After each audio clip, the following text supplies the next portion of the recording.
Okay, Helen, thank you. All right, good. All right. Welcome to Livermore Indivisible's January general meeting, and Happy New Year to everyone. This month, we are fortunate enough to host a forum featuring the three candidates for Alameda County Sheriff: Joanne Walker, Gregory Ahern, and Yesenia Sanchez. Before we begin, we'd like to thank the Independent, Livermore Vine, Pleasant Weekly, and Indivisible East Bay for their sponsorship. And many thanks to those who submitted questions for our candidates. The format of the forum. Each candidate will have 3 minutes to introduce themselves, their background, qualifications for the position. They will then be given 2 minutes to respond to the same question generated from those we have received. For the candidates, the timer, when it appears, will change color when you have 30 seconds left. So there it is. So be respectful of your time and the other candidates. All non-participants will be muted. At the end of this session, questions from the Q&A portion of your screen will be selected.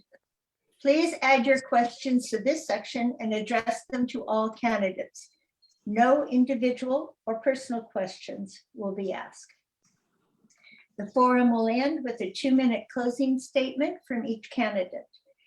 If you want to revisit it, the forum is being recorded and can be viewed on YouTube after we're finished. Okay, welcome everyone. I'm glad we all got our technical difficulties straightened out. So, Ms. Walker, if you would start with, you'll have 3 minutes for your opening statement.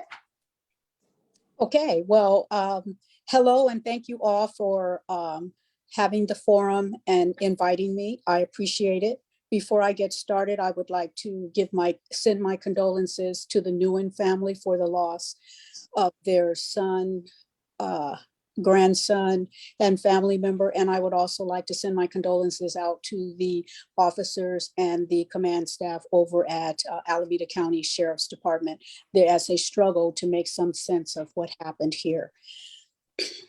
So in order to give you a little bit more of me, I would like you to know that my name is Joanne Walker and that I've been a resident in Alameda County for over 40 plus years.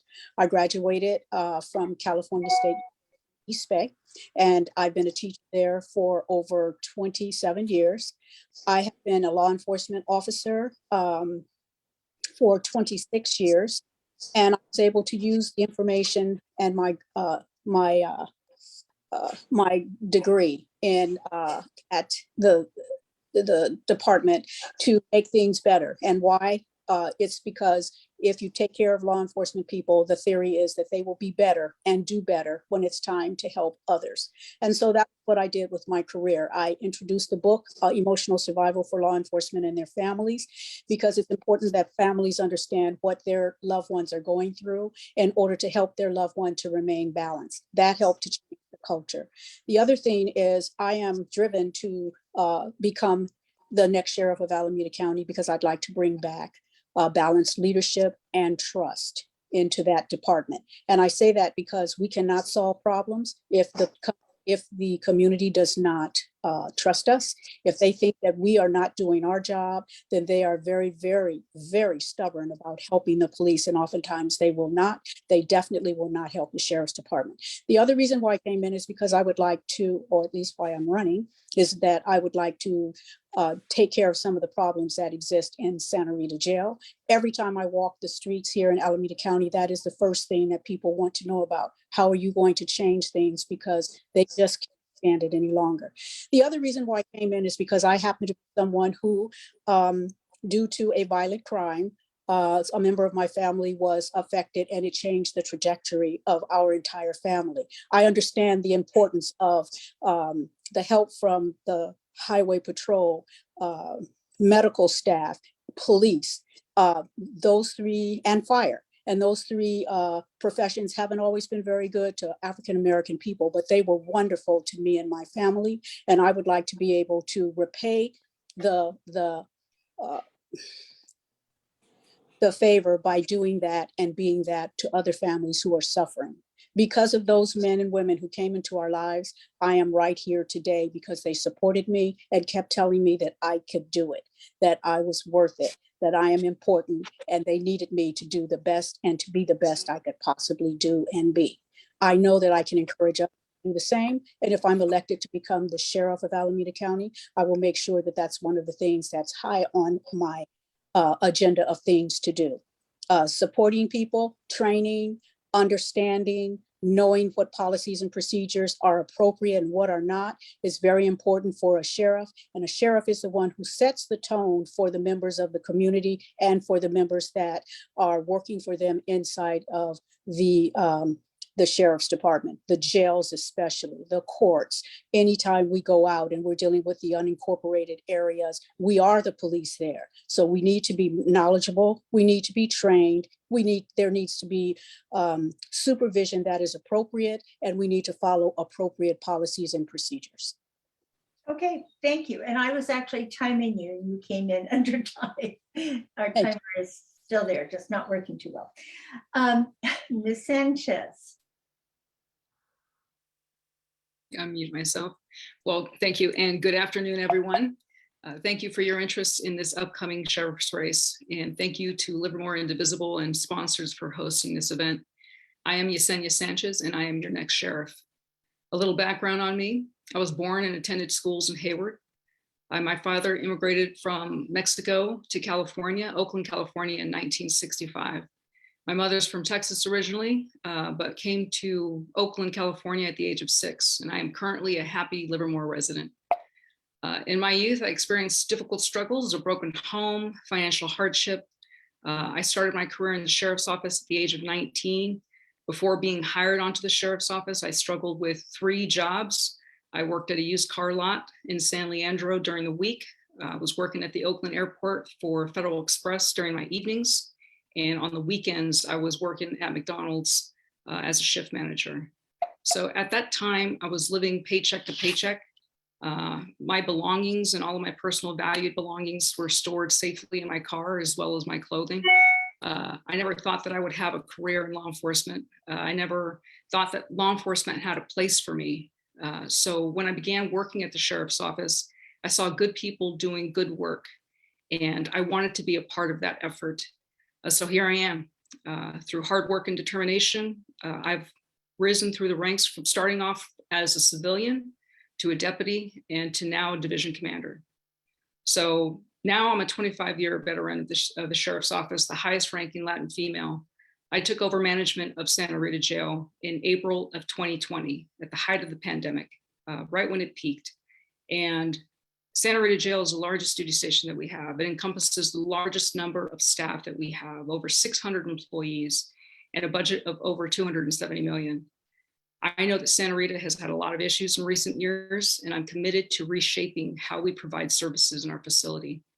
If you are looking for someone who has the passion and the drive to reform this agency, that person is me. With that, I'm very excited and proud to know and have this group be the first to hear that I've just recently been endorsed by Oakland Mayor Libby Schaaf. Oakland is our largest city. I'm looking forward to working with Oakland and the cities that encompass our county. You will see during this forum that there's going to be very clear differences between us candidates. I look forward to the conversation. I look forward to the conversation as far as what my vision entails for this agency and the county. Thank you.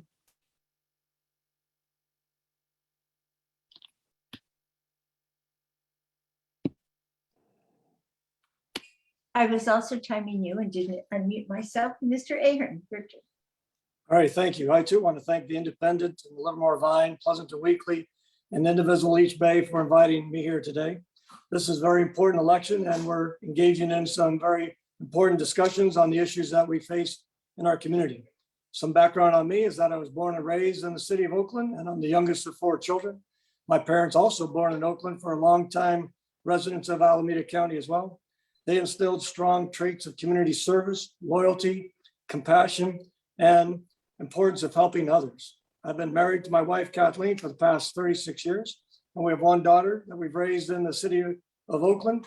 We've been here for 30 years. My daughter Erin.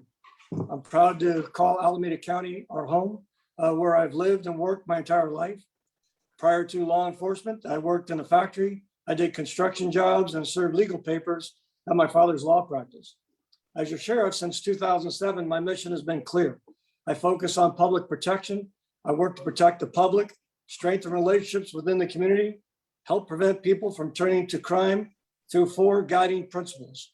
They are prevention, enforcement, programs, and service. Since 1980, I've worked in the front lines of law enforcement and rose through the ranks to become your sheriff. I'm most grateful for the courageous men and women of Alameda County Sheriff's Office for the important work they do each and every day as they put on their uniform to serve and protect our community during these most difficult times. I'm truly honored to work alongside these courageous, outstanding people. We have faced many challenges together this past several years that include issues related to COVID-19, several natural and human-caused disasters, record wildfires, civil unrest, and some anti-law enforcement sentiment, as well as crime. Despite all of these challenges we face, my staff has never wavered in their strong commitment to the community. With a greater demand for additional sworn staff, I'm dedicated to recruiting and hiring and promoting the most diverse, talented, and compassionate people. To that end, I have created a career pathway for young men and women to enter a career in law enforcement while they further their education. This pathway includes Explorer program of high school age students and high school graduates for our cadet program, along with the job entries for new employees. I'm also very proud of the compassion, ingenuity, technology, and efficiency I've brought to this agency. The work we've done through our Youth and Family Services Bureau has changed lives. 30 We've used seconds. state-of-the-art technology to reduce deadly law enforcement encounters by leading the area in escalation using specifically trained personnel and very sophisticated tools. And we're committed to showing compassion to those in our community who suffer from mental health, addiction, and homelessness. I am the most qualified and experienced candidate for sheriff. I have been a leader at the national, state, and local level. I've been tested under most difficult circumstances, and there's never been a more critical time to have a proven law enforcement leader. So thank you. 3 minutes. Okay. All right, thank you. All right, so our first question goes to Ms. Sanchez first. What is the most difficult challenge you have faced in your law enforcement career, and what made it so challenging? Oh my, so many challenges do occur in law enforcement, as you know. But personally, the biggest challenge for me has been the promotion to division commander in April of 2020 and taking on an assignment at the largest duty station where we had the pandemic that we were trying to navigate. So working, it's a challenge, but it's also when things like this occur, it's a blessing in disguise. Being a part of that effort that brought our public health partners together with our medical provider partners together, and having that collaboration between them, our behavioral health team, to collaborate and find the best way to develop a protocol that will address the pandemic and how we provide our PPE to not only just the jail population, but our staff, making sure that we had the best equipment for them. And that was through working with them, as well as our own Office of Emergency Services. We have fantastic staff, skilled staff who work there, and they have connections and networking and communications with people that were able to help us with logistics. So that was key in having that relationship, to have logistics brought into the jail and afford it to those who were going to be providing either services or those who were residing in the jail. So that has been the biggest challenge. It's been a blessing to have and establish those strong relationships with our partners. And we continue to speak to each other, even on the weekends and in the evenings, because as you know, this pandemic is still here and we are still trying to work through it. 30 seconds. We definitely have a lot that we have offered. And as we experience this new variant, there are definitely measures that we need to take and enhance to stop the spread within our jail. We know that it will enter the jail. How we isolate it and treat it is really key in making sure that we protect as many people as possible. Okay, thank you. And Mr. Ahern.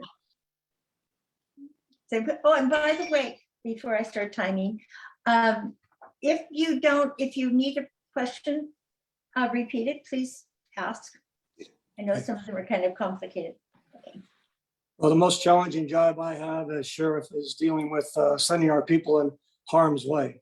As a sergeant on December 11th, 1998, I was a homicide investigator and had to work the homicide death of one of our deputies, John Monago. He's killed at the Outback Steakhouse. And having to deal with that tragedy brings the danger to our job to life, which is the importance of having the experience and qualifications to be sheriff. We were reminded just last week with the death of our David Wynn, who was killed on the freeway, and having to deal with the families, the investigation, and the trauma that goes along with that, and the number of people that are affected with those tragedies. Not only are the victims of the family dealing with that tragedy, but it strikes every aspect of that individual's life. This was dealing with the academy mates of that individual, dealing with the teachers that teach at the academy, dealing with our staff that had to go through the background recruiting of David, and then dealing with the family and the things that come after that family.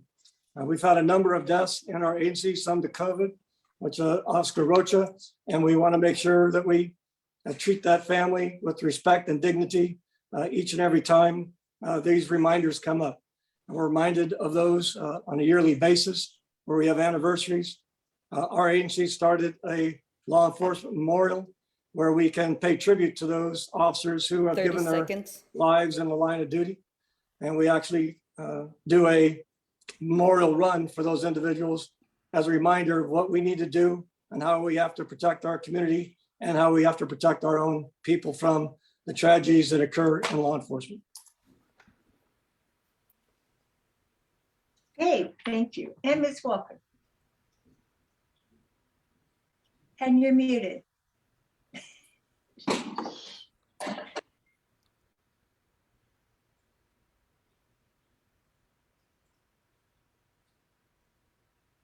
Okay, how about now?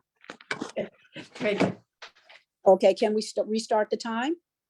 Yeah. Okay, thank you very much. As a law enforcement officer, I know, and many who have been in this field prior to my coming in, we understand that there are going to be tragedies on both sides. But what is very important to me and what has been a major challenge is holding the law enforcement officers and folks who are associated with us, including the community, together when there is a crisis. My work doesn't start when there's a crisis. My work starts before there is a crisis. So my goal and the challenge has always been how to go out and engage the community before there's a critical incident, so that when there is a incident of any kind of concern, that there is still trust between law enforcement and the communities that we serve. You don't do that when a critical incident starts or happens. You do it before it happens. But afterwards or during it, or just before we have to go out and put our lives in harm's way, it is very important to keep those people who are responding with you on the right track, so they go out and they do the very best that they can do. As a peer support person and an individual who has worked for some years now, over 7 to 10, with crisis, I volunteer at crisis support in Alameda County. I have learned how to spot when someone is in crisis. So it's very, very important that I pay attention to the people who I am with, so that when we go out, we form a team that functions highly, and we're able to go out, do our very best, and come back, debrief about it, and then go out and continue to do good work. It doesn't matter whether or not I agree with a community member. What matters to me is that I remember that I am working for the community. It is about public safety. And if I cannot encourage them and get them to understand that we are out to do our very best because you are the ones who tell us what it is that you need in this community, then I have failed as a leader. So part of being a leader is making sure that I set the tone, that I encourage others to do the same, and that when we're working as a team, that we go out and support one another so we can support the community effectively so that there can be public safety. Okay, thank you.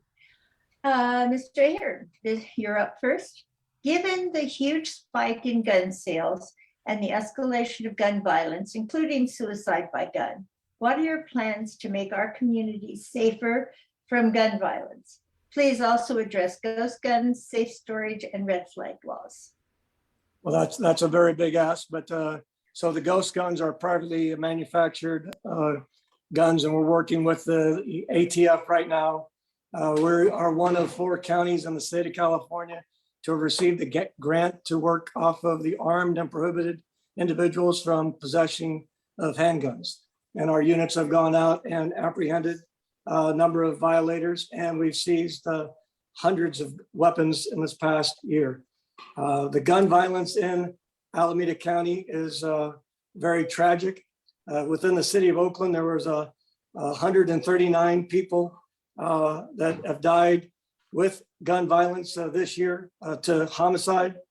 Most of those occurred within the city of Oakland, and we've assigned units to work in Oakland to try to reduce that number.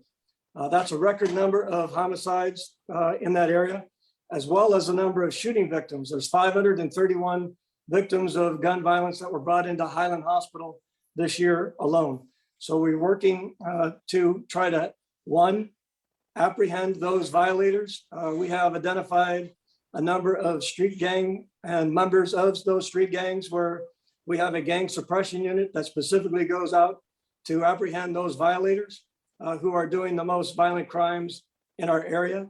And we have a team that works with our investigations unit to try to mitigate those 30 acts seconds. of violence. So we have enforcement as well as other programs that go on to make sure we seize those weapons and take those people responsible for doing those violent crimes into custody. Okay, thank you. Ms. Walker, you're next. Same Yes. question. Yes, I would like to say that the enforcement of laws are already there. Assigning more investigators to work through the process so that we can figure out what we need to do in order to reduce the violence from guns is very, very important. But also I want to bring up something that people don't always talk about in law enforcement, and that is the fact that the community is afraid. The community is afraid of a lot of things that they feel are out of their control. Arresting is one way to handle the problem temporarily, but what happens in the future when the person is afraid again? One of the things that the Warriors did, I happened to participate in that because there's some students who I knew who we wanted to help with their fear factor. And the Warriors said something that was very important. They said, you know what, we're out here to play ball, but the thing that's really important is I want you guys to know one another so that when you get on the bus, you are not thinking about what you need to do to kill the person because you don't know them and you're afraid, but instead you guys shake each other's hand and you say, hey, I know you because we went to a program together. So I'm all for making sure that we connect with our community members, especially our young ones. Go in and educate them. If there are no SROs in that school, then get some officers who are the beat cops in that area so that they get to know children, not because they want to arrest them or they think that they are predators of some sort, but because they 30 want to seconds. formulate a positive experience so that child has a different view of law enforcement, a different view of fear, a different view of what they can add to the community. And for those who are out there doing the crime, I want us to work together and make sure that we stop them the best way that we can. Arrest is only one way, but you still have to educate and you still have to give them opportunities to do better. Okay, thank you. And Ms. Sanchez. Yeah, so I believe it's really easy to identify what the problem is. I think it's very clear what the problem is. The guns are making their way into our communities and into the hands of our youth very easily. And we have to find out how that's occurring. And although it's necessary to have enforcement and taking people to jail and taking them off the streets, We have to ensure that the residents, as well as those who come into our areas to patronize our local businesses and our small businesses, feel safe. In order to do that, we do have to go after those who are using firearms to commit crimes and harming people with those weapons. But we have to look at why this is occurring.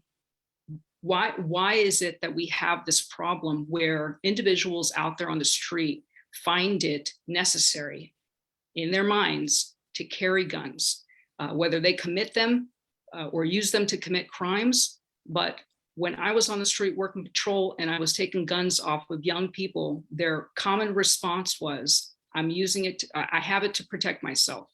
So I think we as a community really need to focus on why there is that mindset too. We're going to take people to jail for carrying guns, and we're going to hold them accountable.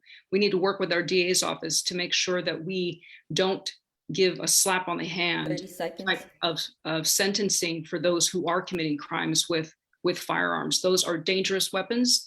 And I think that we need to focus on making sure that we have enhanced sentences with those crimes. But also we need to make sure that we are looking at research and identifying those people who are using guns and finding ways to get them out of that life cycle. That's what we need to really look at, digging deep into the underlying issues as to why people are using guns and committing crimes with firearms.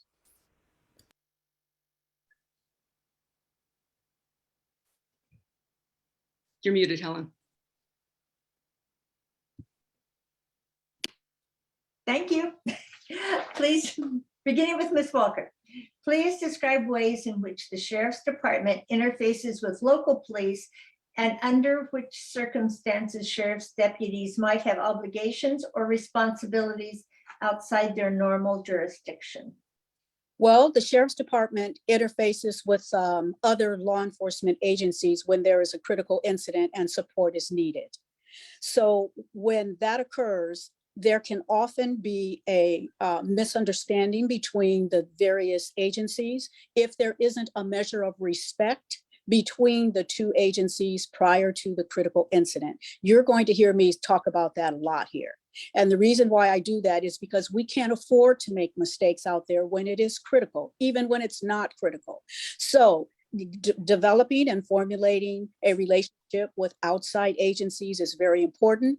Making sure that we set up a plan of operation so that when we are called to support one another, we already know what each other is basically responsible and accountable for doing. At the end of it, we have to still take care of the logistics by writing everything down and documenting what we've done, documenting what went well and what did not go well. But also prior to the critical incident, we need to do a comparison and a contrast of what works. What are the best practices? What has worked in the past? What didn't work? Why? How can we improve upon that so that when something happens in the Alameda County and in any area surrounding Alameda County, we already know what we need to do and we're just really working together. It should not be a 30 fight seconds. whose jurisdiction it is. It should be a coming together of this is what we have in front of us. This is what we need to do to solve it. All of us have a part to play. We want to go home at the end of the night and we want to take care of the community. We want to ensure that there's public safety, not out of fear, but because we are empathetic, because we do understand and we want things to move forward in a positive direction for all parties. Okay, thank you. Ms. Sanchez. Great, thank you. So I've noted what Joanne said, and we are a Region 2 mutual aid coordinator with the Sheriff's Office, and that operates out of our Office of Emergency Services.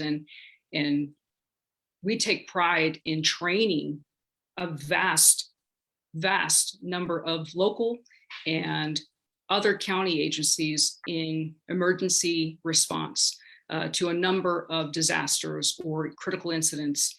So that is something that I am proud of to be a part of, that we do have those communications and we do have relationships.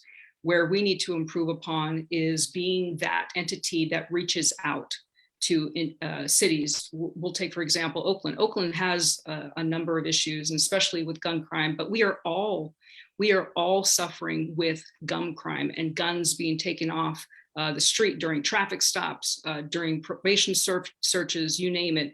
Guns are present everywhere and in higher numbers than what I'm used to seeing. So how do we as a county law enforcement agency reach out to our city partners to ask them, maybe we do a team effort to address and focus on gun crime? How do we work together to make this, that we make our streets safer, that we get guns off the street? So we're all suffering through it.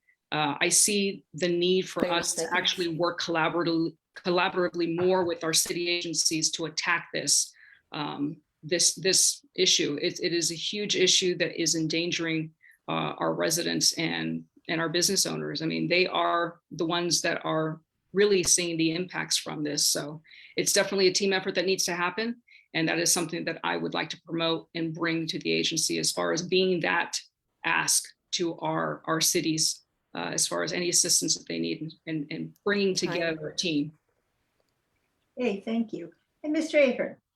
Yeah, thank you very much. Well, part of the job of the sheriff is to work in conjunction with the federal, state, and local agencies. So on the federal agencies, we work with the FBI, and you mentioned guns. We work with the Alcohol, Tobacco, and Firearms unit.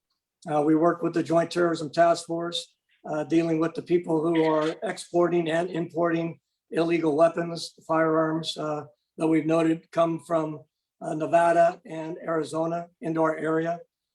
We gather that information with our partners from the NCRIC, which is the Northern California Regional Intelligence Center, of which I'm the chair for the Intelligence Committee.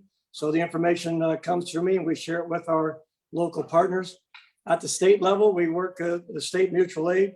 As the Director of Emergency Services at our Office of Emergency Services, I work with the state OES people with the local wildfires we've had. One of them being the third largest wildfire in the California's history. We worked with mitigating the fire and the loss of property and saving lives as we evacuated people from dangerous areas. Locally, I sit as the head of the Chief and Sheriff's Association, where we work with each and every entity that's law enforcement and badge that includes the District Attorney's Office and our special districts, where we share that information and work off of key points to mitigate crime in our area and the best way to respond to acts of violence. 30 seconds. Specifically, we're working on the armed caravans right now and how we can best work with those committing those dangerous crimes. Okay, thank you. This is a fairly long question, so listen carefully. Ms. Sanchez, you're up first. Constitutional sheriffs assert they have the power not only to enforce the law, but to be the ultimate arbiters of what the law is in their counties.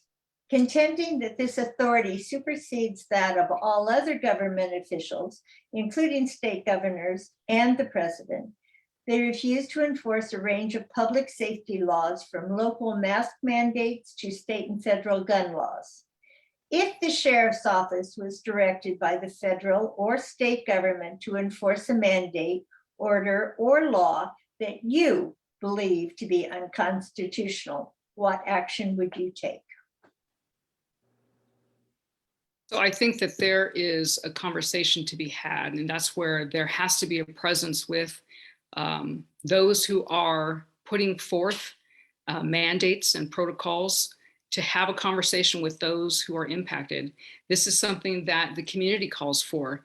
Whenever there's a decision that is concerning that the sheriff's office would make, community members want to be included in that conversation. And this is something that we should be a part of when there is an entity that is enforcing a mandate that affects people's, whether it's their jobs, whether it is their livelihood. That conversation should be, and we should have a seat at that table. So it's a rather broad question as far as like, what would you do about it? Because there's certain things, that come into play with regardless, what that decision is. But I think that if if we are mandated to enforce something, we have to follow what that direction is, right? And if the intent is for public safety, then that is what the intent is. And if it's for the intent of safety for our staff, then I mean that it's very hard to answer that question not knowing what that would be. But bottom line is I dislike when there is 30 seconds. There is any type of mandate where the conversation is not had, where there's input from all sides that are impacted by it. Okay, thank you. Mr. Ahern.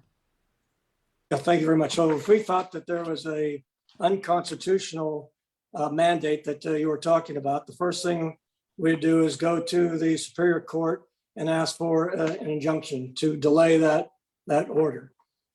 We have access to us by the county council, who has been our attorney for the sheriff's office, who's been able to answer questions regards to mandates that I've had to enforce in the past. We also have the California State Sheriff's Association that has legal counsel that provides us with guidance as well in regarding these very controversial issues. However, in the past, we've had to enforce mandates put on by the public health, recently during COVID-19. And I've had to enforce a curfew due to the riots that were going on within the city of Oakland. And so in order to provide public safety, you have to take these very dramatic steps, but you have to make sure you're within lawful authority to do so.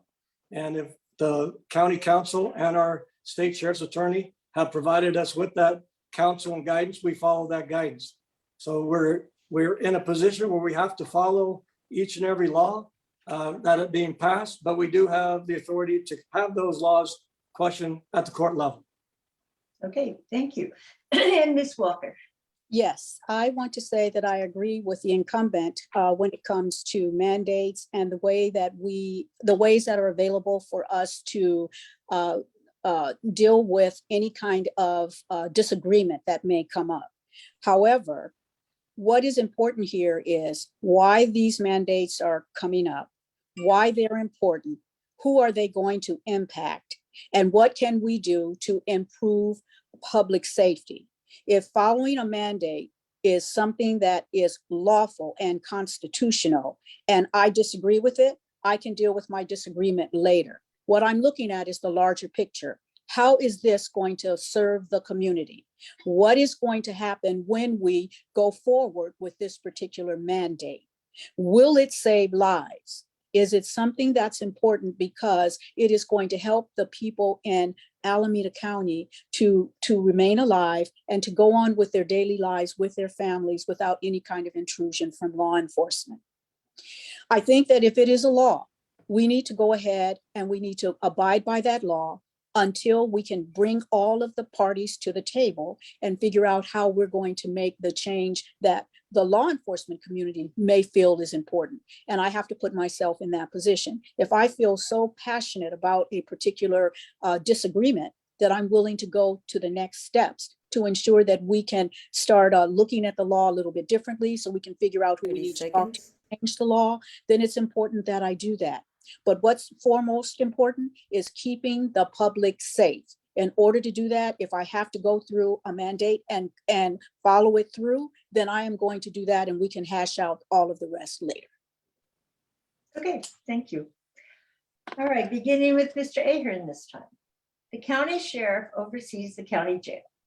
A 2019 investigation found that Alameda County's Santa Rita jail had the highest death rate of any jail in Northern California, and that there's a direct correlation between those who die by suicide and those housed in isolation called administrative segregation. The Department of Justice found overuse of isolation to be unconstitutional and that it violates the rights of the mentally ill. What should be done to correct the situation? Well, that audit came out in 2019, and we've been directing our attention specifically to that audit to make corrections. And so the number of hours of people been kept in their cells has been decreased greatly, where we've also worked on manner to take the number of ADSIG people and reclassify them so they could be out in a group setting under an agreement between the members that are going to be out at the same time. So although there's been a number of deaths, we've made great strides in reducing the number of deaths. A lot of those deaths are due to overdoses. So we brought in canines to help us with narcotic detection. It was one of the first agencies in the state of California to bring Narcan into a jail setting where our deputies can apply that quickly to save lives. So although the agencies are working to reduce that, we have to work at our additional programs for opioid addiction, which we've expanded our medical assisted treatment program as well. We've also worked with the behavioral health unit to decrease the number of suicides. In 2020, we had 0. Unfortunately, in 2021, that number has increased. We've used technology with our phone company to track specific messages sent by our inmate population to their loved ones outside.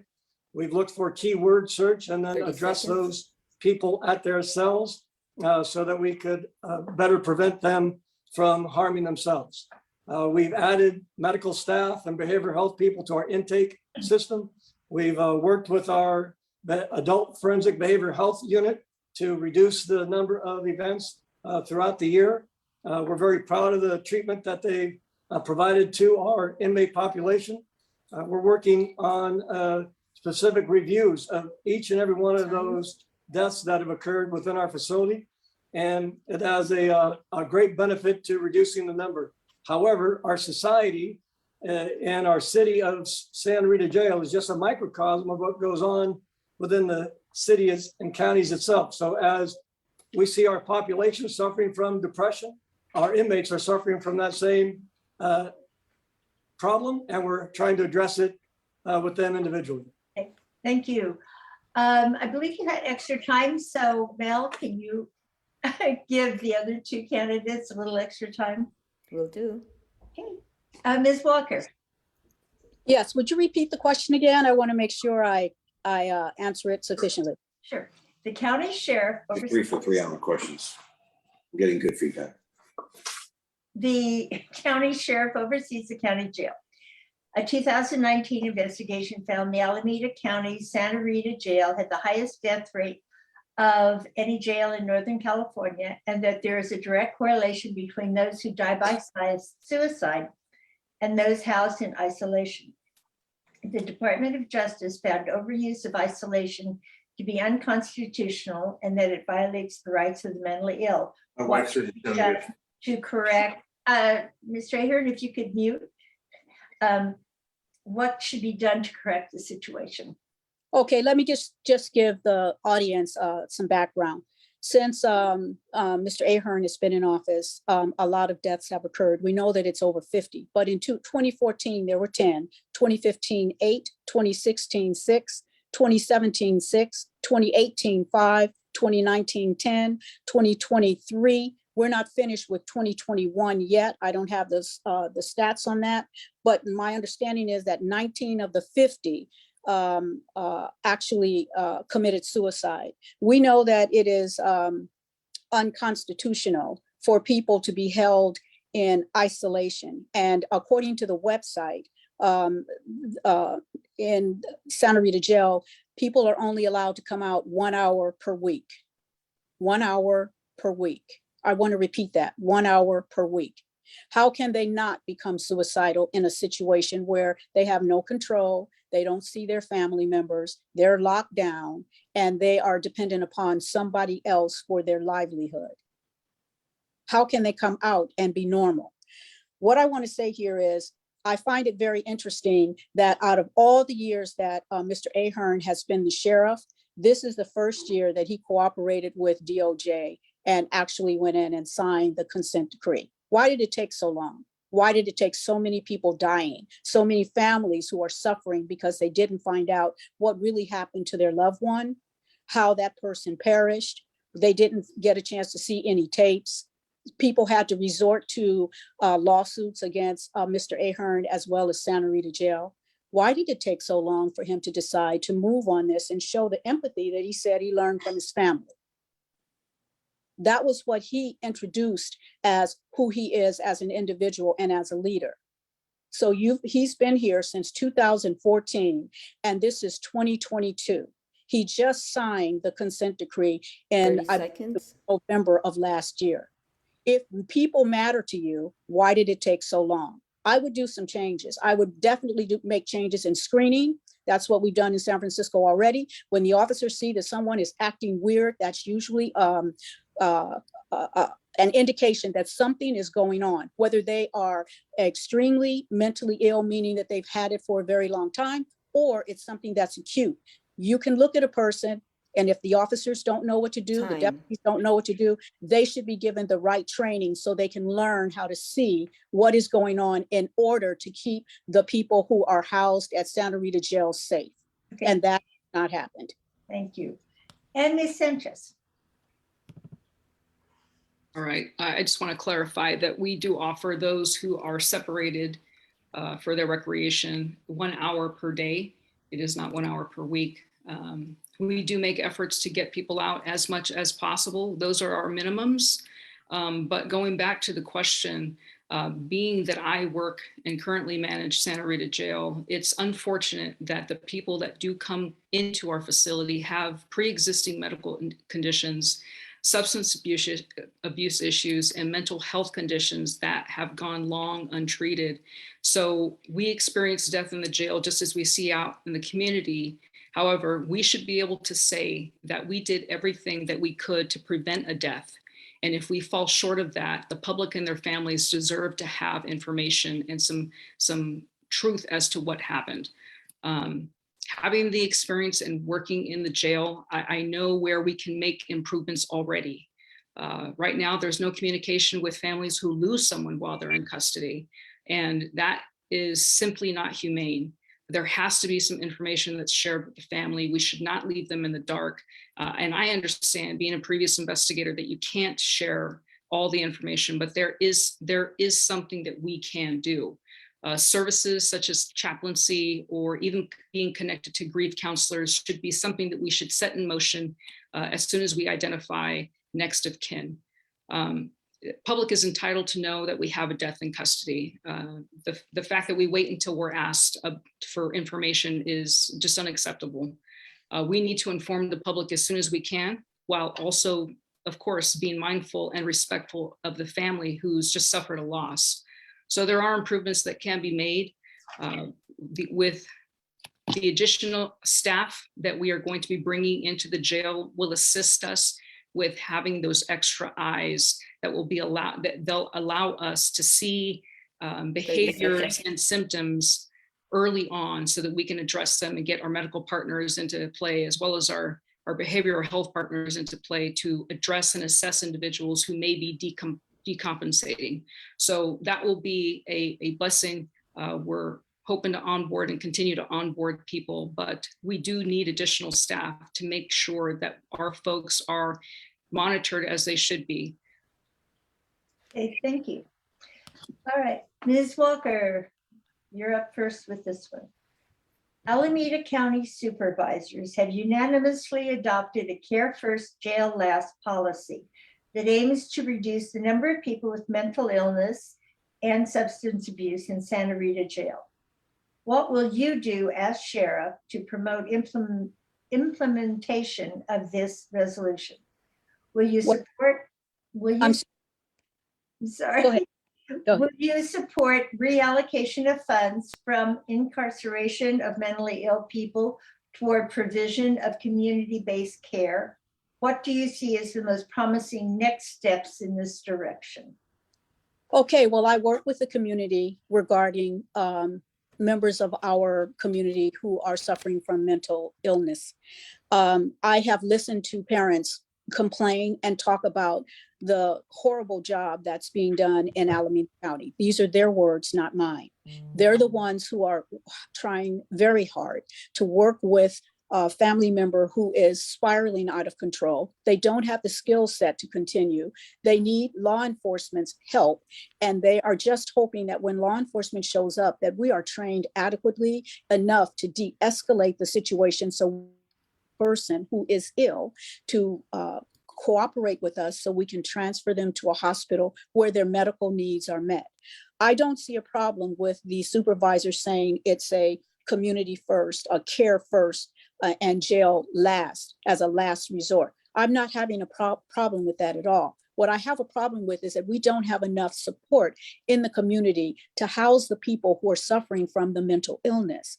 There are services that are available in Alameda County for families who are struggling to help a member who is really suffering badly. But sometimes when the police are called or when the sheriffs get involved, it is something that needs to be taken care of immediately.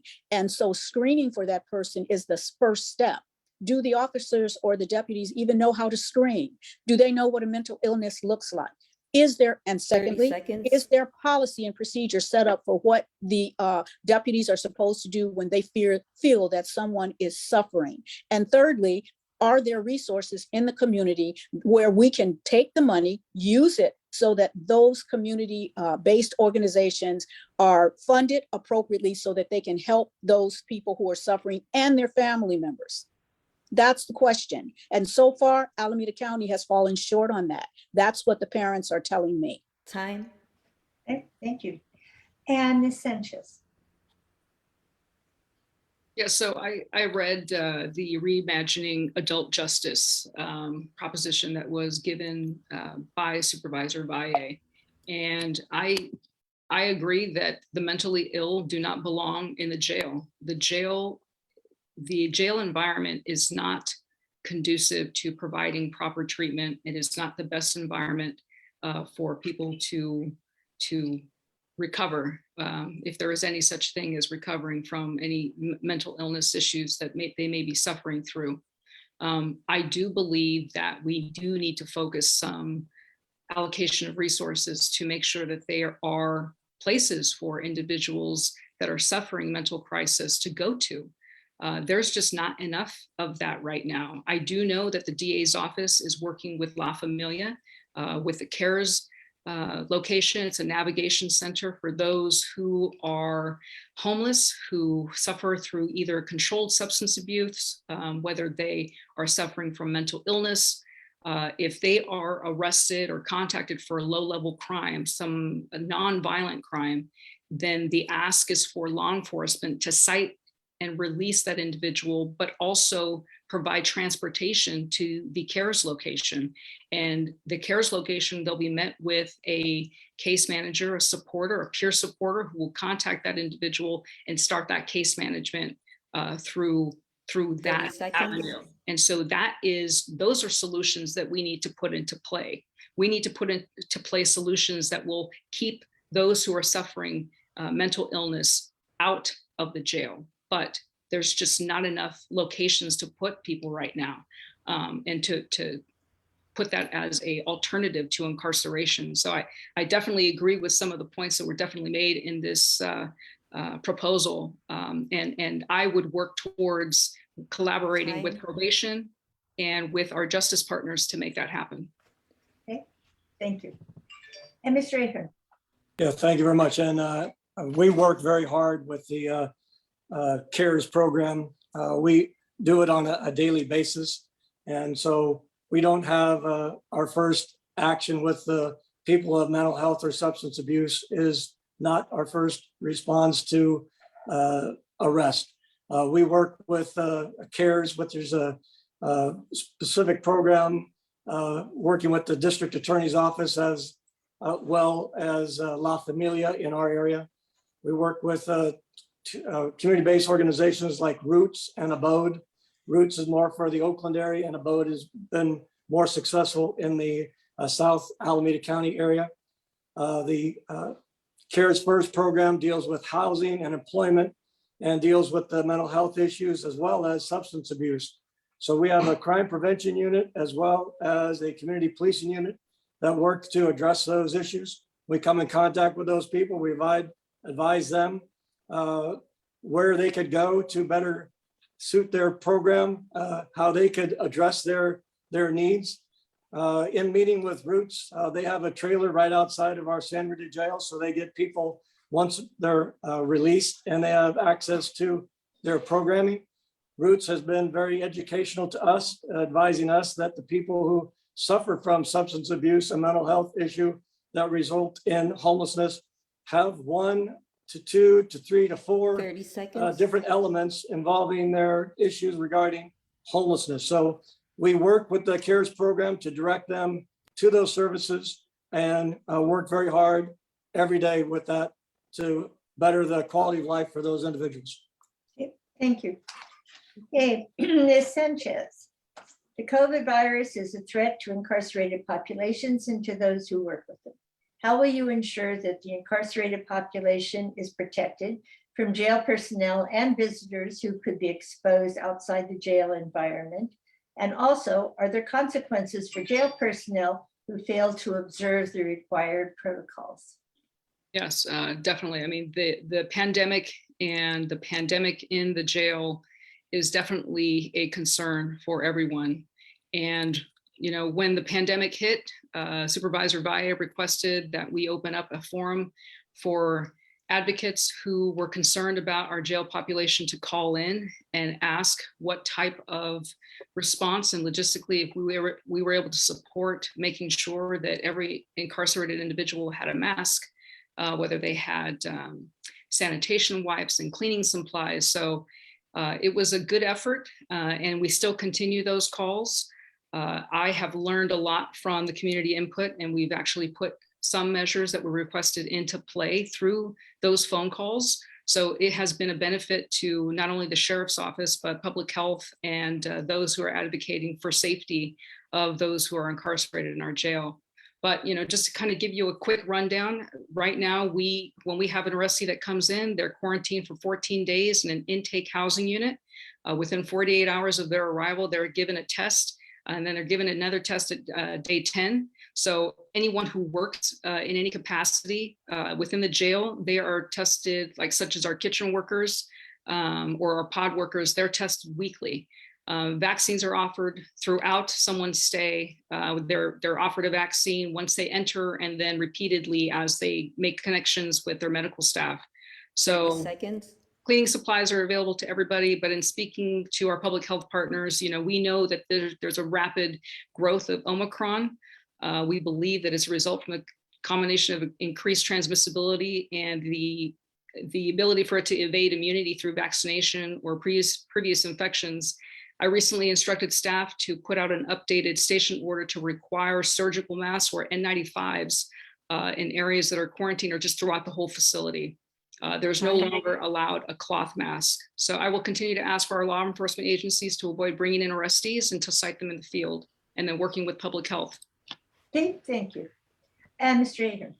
Okay, just repeat the question so I make sure I'm giving you. It's Mr. Ahern's turn, but I can give it to both of you. Okay, The COVID virus is a threat to incarcerated populations and those who work with them. How will you ensure that the incarcerated population is protected from jail personnel and visitors who could be exposed outside the jail environment? Also, are there consequences for jail personnel who fail to observe the required protocols? And Mr. Ahern. Okay, on March 16th, 2020, I declared a public health emergency in the county due to the COVID-19. That gave the county access to $270 million for federal funding related to the COVID supplemental grant. So back in 2020, we did not have access to the personal protection equipment that was needed. We set up a warehouse to the backside of San Bernardino Jail to provide those PPEs to both our staff, the people that work within the jail facility, and the inmate population. We then began to testing and make sure that we mitigated the amount of COVID within the facility. We also provided vaccinations. I was the first one in the county to provide vaccination access to all law enforcement and first responders. We set up a max vaccination site at our Office of Emergency Services. We did that as we formed a multiple disciplinary task force to deal with the COVID, to deal with logistics, planning, the finance, and the operational needs. In that planning, we took in great consideration our jail population and the risk to the inmates. We worked with public health to make sure they had a protective sanitation program. With those funds that we were able to acquire, we went out and acquired 9 UV emitter. We got an ultraviolet C disinfection 30 system. seconds. We also got a Clorox Total 360 system. So we work on sanitation, education, and working with our inmate population to get them vaccinated so they understand the way they can remain safe once they're in custody and once they're released. Okay, thank you. And Ms. Walker. Yes, I don't see this as a difficult question. I see it as something that deals with public safety again, and working within the population of people who are in that jail and the visitors who come. There should be information for the visitors so that they know, in order to keep the inmate population safe, that they must wear their mask and they must follow the mandate. That's what we need them to know. If they're sick, they should not come. If they have a fever, they should not enter the jail. If they are someone who is suffering from any kind of, let's say, problem that they can articulate, I don't feel well, my stomach is bothering me, whatever the case may be, they are not allowed into the jail until they take care of their medical needs. With the personnel, there's a mandate already in order. We all know what that mandate is. It's very, very simple. Wear your mask. If you're going into a facility where it is locked down and people cannot get in and out of there freely, then you know, in order to make sure that you don't infect the rest of the population, you need to have your mask. Now we know that they need to have a surgical N95 mask. That information should be posted somewhere in Santa Rita Jail so that everyone knows that these are the rules and regulations. These are the expectations. Why? Because we're trying to keep people alive. They're just simply in jail. They're not on death row. We need to keep them alive. So the most humane thing to do is to cover 30 yourself. seconds. You are making sure that you don't bring anything or take anything into that jail where it compromises anyone. The other thing is about keeping the area clean. That's our responsibility, and it is the sheriff's responsibility to set the tone for the sheriff's department.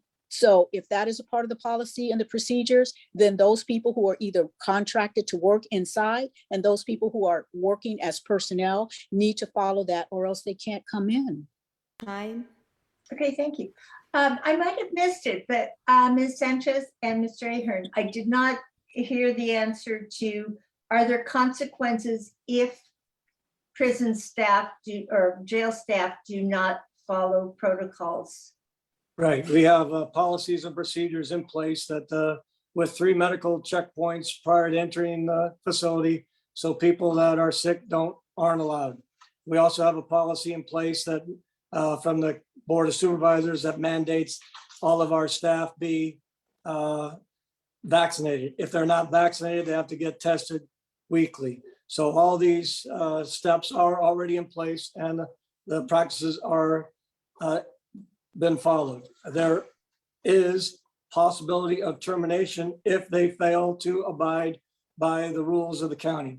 And it's examined by the courts, and the courts experts say it's a model policy that other jail facilities should follow. Okay, thank you. Ms. Sanchez, do you have anything to add to that?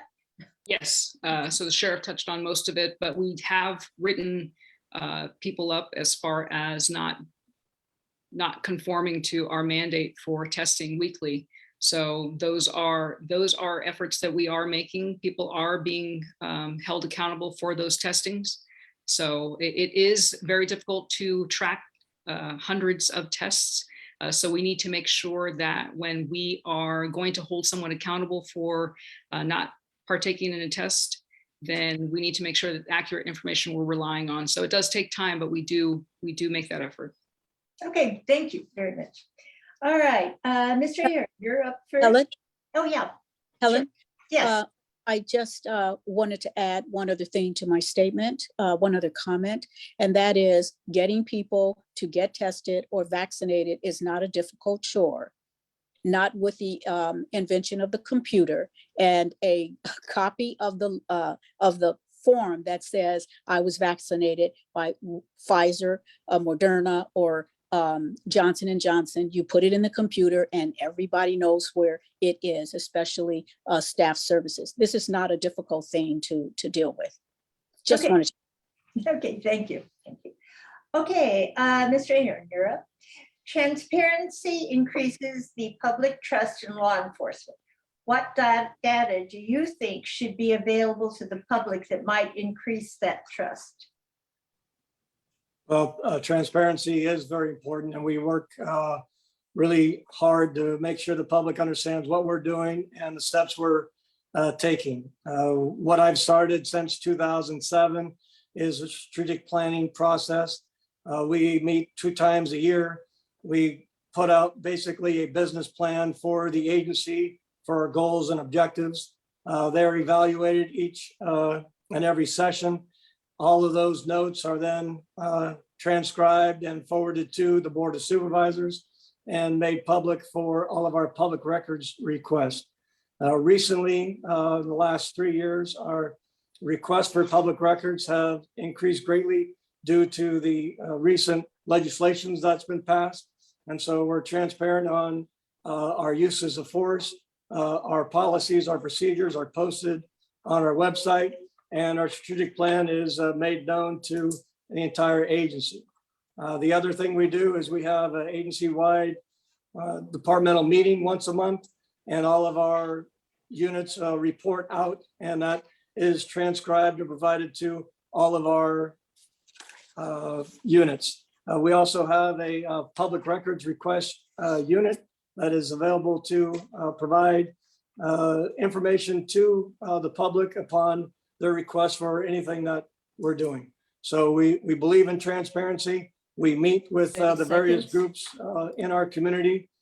We answer to all the questions. I've answered questions to the religious community, to the faith-based community, to the immigration community, to the ACLU, to the NAACP. We meet with those groups on a regular basis and provide information to each and every one of the questions that they present to us. Okay, thank you. Ms. Walker. Yes, transparency. I agree that having information available to the community through the public records or through the Sunshine Ordinance is very, very important. The issue in Alameda County comes to me through the family members of those people who have died while in custody. And what they are saying is they're not getting the information that Mr. Ahern is saying he's providing. He said he provides it to the faith-based community, the ACLU, the NAACP, but guess what? The family members of those people who have died while in custody are still saying they didn't get anything, no help, no assistance from the sheriff. So if there is such a thing as transparency and we're supposed to work toward that, it also includes the surviving family members of those people who have died while in custody. It just makes sense to me. It's not difficult. If you can talk to the faith-based community, the ACLU, the NAACP, if you can talk to all of those members of the community who are not related to people who have died while in the Santa Rita jail, then why can't you talk to the family members? Okay. Isn't that part of transparency? And if it is important to us as law enforcement professionals, why hasn't that 30 happened at seconds. Santa Rita jail? Why hasn't that happened at Santa Rita jail? That's what the community wants to know. Thank you. Okay, thank you. And Ms. Sanchez. Well, Joanne, you stole my thunder, but you know, I've spoken on it already. We do need to do better with how we provide information to the public. You know, when we do have someone that passes away in custody, we should be proactive in sharing information that we can. But, you know, also not just sharing information to the public, but providing services to the family. They have lost a loved one, and I think we lose sight of that, and that needs to be improved upon, because we have human beings that we are caring for, and we need to treat their family with respect. So that entails sharing information and hopefully being a part of their healing process. But also, transparency is not just in deaths that occur in our facility. It is with respect to how, I've talked to a number of people, and I know that we can, because other agencies do, provide more information on our budget and our spending. So there's a lot of narrative that is developed when, and false narratives that are developed. There's risk for false narrative when you don't provide information to at least be very transparent and open about budgetary process and spending. So why allow for that negative narrative to be developed? Get out ahead of it. There's really nothing to hide when it comes to 30 how you seconds. spend. As long as we are spending responsibly, then there shouldn't be any issues with that. So that is something that I would like to bring forth. Not only the proactivity of sharing information regarding deaths in jail, but also a very transparent vision and reflection of how the sheriff's office budget is spent. Okay, thank you. All right, next question, we start out with Ms. Walker. In most California counties, including Alameda, the sheriff acts as coroner. Budget considerations are mentioned as the reasons often. Some of the larger counties in California have separated the sheriff's office and that of the coroner, often citing conflict of interest. After the resignation of 2 forensic pathologists in San Joaquin Valley in 2018, due to the overruling of 4 findings by the sheriff, the Board of Supervisors voted to replace the coroner's office with the medical examiner's office run by a forensic pathologist. Do you see the possible conflict of interest as a problem? Why or why not? And a possible solution? Okay, I'm going to answer this in a couple of ways. The first, we are law enforcement officers, and really it is, let me just call it honor. People expect us to have some honor and some integrity when we are involved in investigations.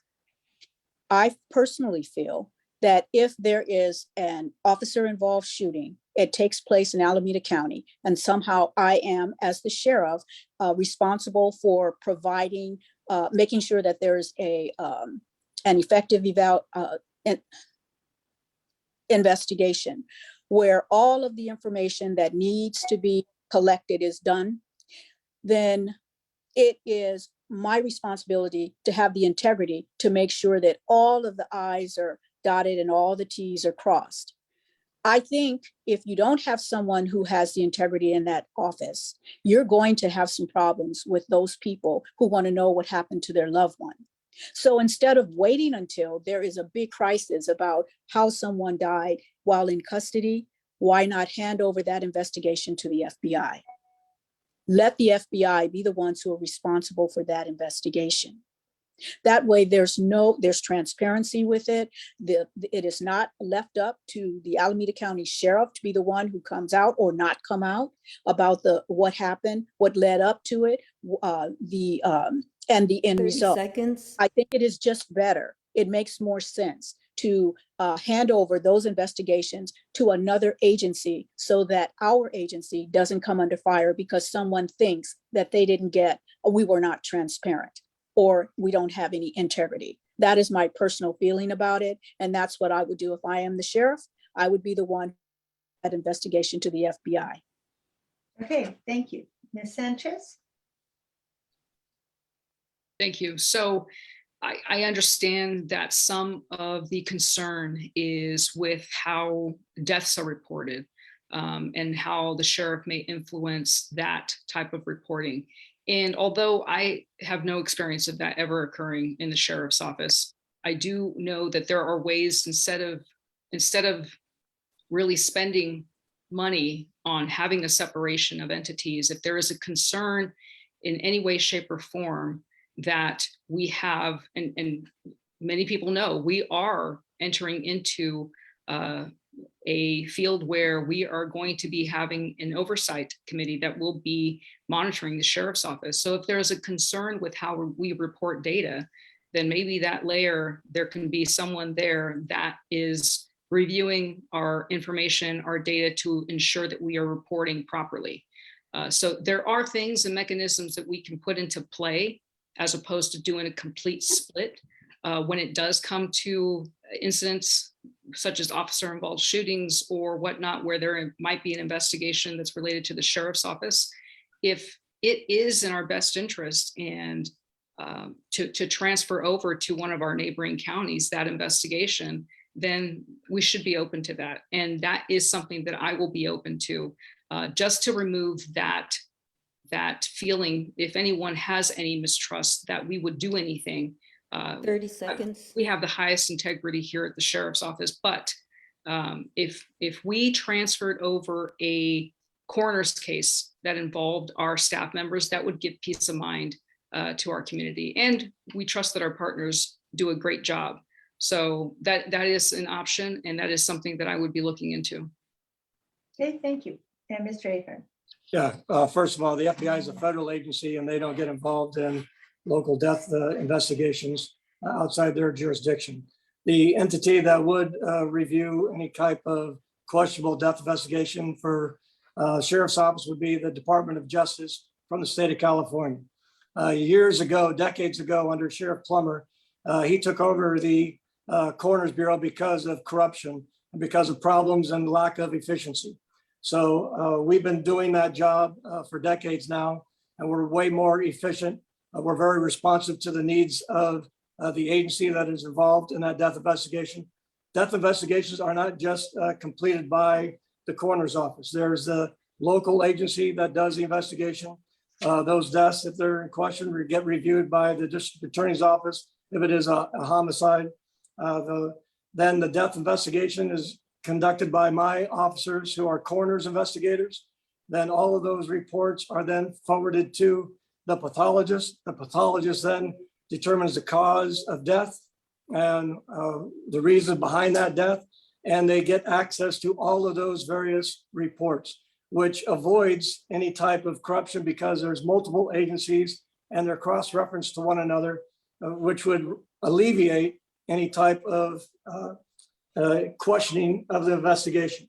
When there is a questionable death investigation, like an officer involved death, Alameda County Sheriff's Office has been called on to help other local agencies. We've done that locally to make sure that that agency gets the experience of my investigators who work on these cases. We have over 1,000 investigations of death each year due to the 10,000 deaths in Alameda County. 1,000 of them fall underneath our jurisdiction. With that, I'm also the Coroner's Mutual Aid Coordinator for our region, and we've responded to outside counties because of our reputation. We've responded to Santa Barbara as well as Butte County to help them in their death investigation. So we do a fantastic job. We're very proud of it. It's one of the most difficult jobs that you can have as a deputy sheriff, and I couldn't be more proud and honored of the work they do. Okay, thank you, Mr. Ahern. All right, Ms. Sanchez, you kind of jumped ahead with this question, so you get it first. The Alameda Board of Supervisors has been holding public meetings recently regarding the addition of sheriff oversight structure to improve public transparency and accountability. Do you support such a structure? Why or why not? So I believe any public entity should not be afraid of anyone coming and reviewing processes and practices.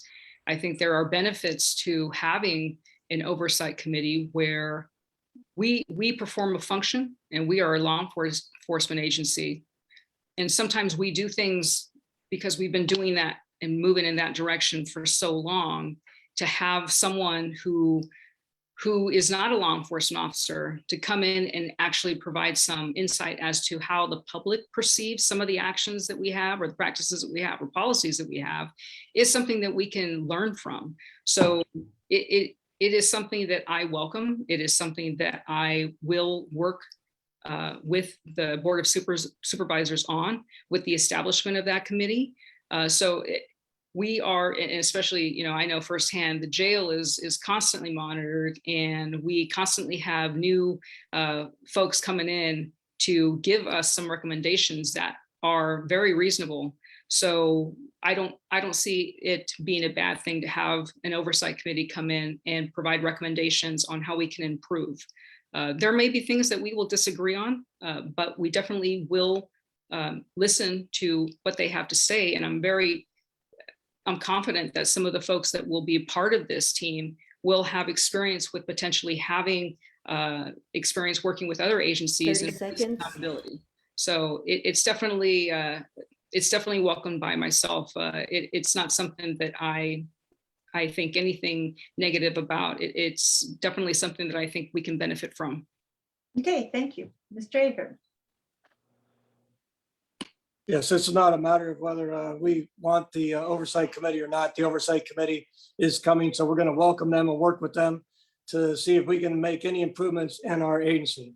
Our agency is not afraid of any audits. In fact, we're very open to audits. We get inspected every year by the Department of Justice, by the Bureau of State of Community Corrections for our jail. We have public health inspections along with the state, and our grand jury comes in and inspects our jail every year. We do a number of accreditations, so we're audited almost through every aspect of what we do. Our jail has 2 different accreditations. Our law enforcement services is accredited. Our bomb squad is accredited, as well as our dispatch center and our academy.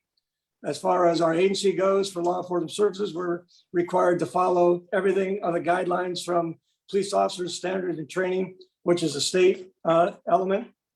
So we welcome any review, and we want to make sure that we can be compared to other great agencies as well. We've worked with the inspector generals on other audits, and we've come up with some great solutions. So we look for an objective group that will come in and we can tell them why we do things, what the laws are. We can help educate them, and maybe they show us some great new avenues. Our last audit by the state indicated that we didn't have any vocational programs.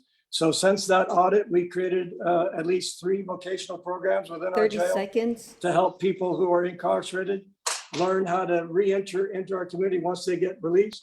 Those programs include carpentry, barbery, long as dealing with kitchen and workers, so they get jobs in the restaurant and service industries. So we welcome, and we hope it gets us to improve our agency.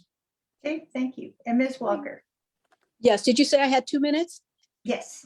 Okay, then I need to hurry. What I want to say is that sheriff oversight, I believe, is necessary because it keeps, it's a check, another check and balance. I think that it's very important that we review how we do things and why we do things. So if our policies are outdated, we need sometimes other people to come in and say, hey, you know what? You've been doing this for a while. It hasn't worked.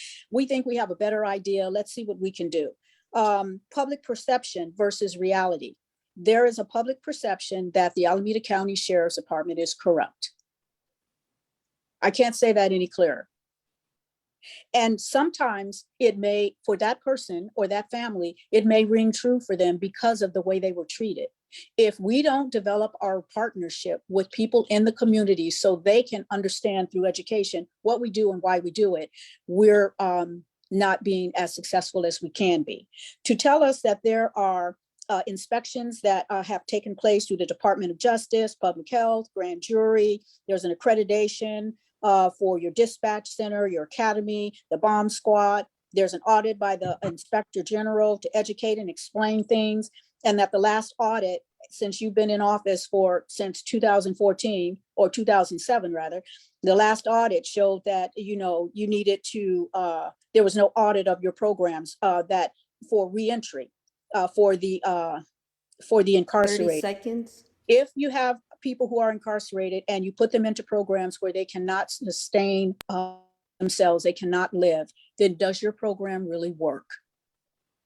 Yeah, I take If they- exception to if calling they the cannot agency afford- corrupt. If if you're going they to call can- us let me corrupt, get- please bring let forward me any get- type of let me proof get- that you have. We'll be glad to Excuse me. investigate it. Excuse But me. that's Let me- uncalled for.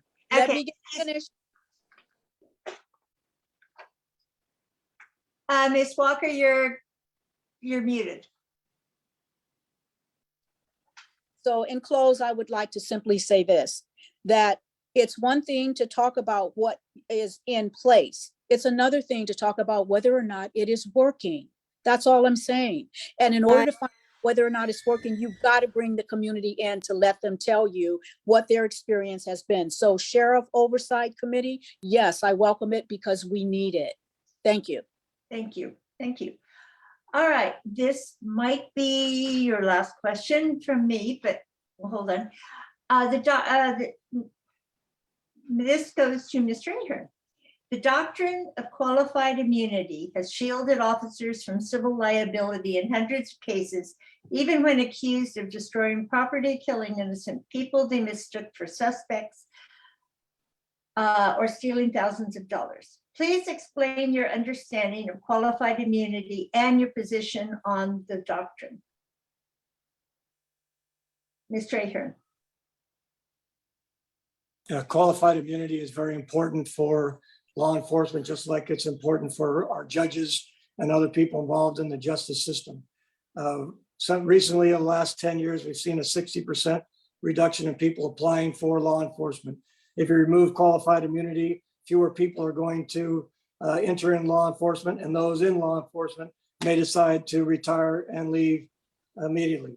The qualified immunity is a requirement for law enforcement. When people do violate the law, they are prosecuted. When they violate policy, they're sent to internal affairs investigation. We have a very robust internal affairs investigation that answers to each and every allegation. We then investigate that allegation and have it reviewed. If there is criminal activity, we've provided that information to the district attorney's office, and when called for, they filed charges. And we make sure that our people have the training, experience, and education needed to avoid those type of situations. Sometimes they do wrong, and when they do wrong, those people are held accountable for their wrongdoings. Okay, thank you. Ms. Walker. Yes. Qualified immunity. Because of how I grew up and because of my experiences in the United States, I come from a very different position than Mr. Ahern. I believe that if you do something and it is wrong, and you go through the process, you go through IA, you go through the criminal aspect of things, they evaluate what you did, what you knew, when you knew it, why you made the decisions that you made.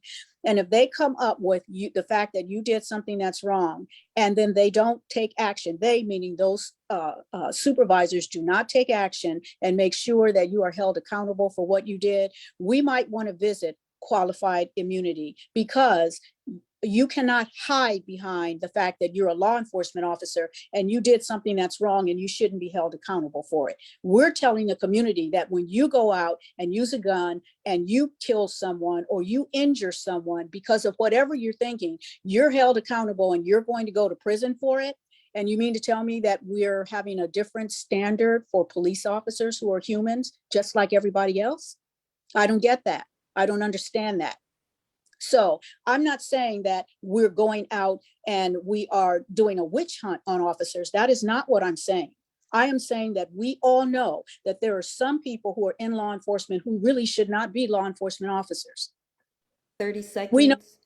So since we know that, we want to stop things from happening. So we need to talk to them, train them, let them know what to expect, and to let them know that they're going to be held accountable like any other citizen. Okay, thank you. And Ms. Sanchez.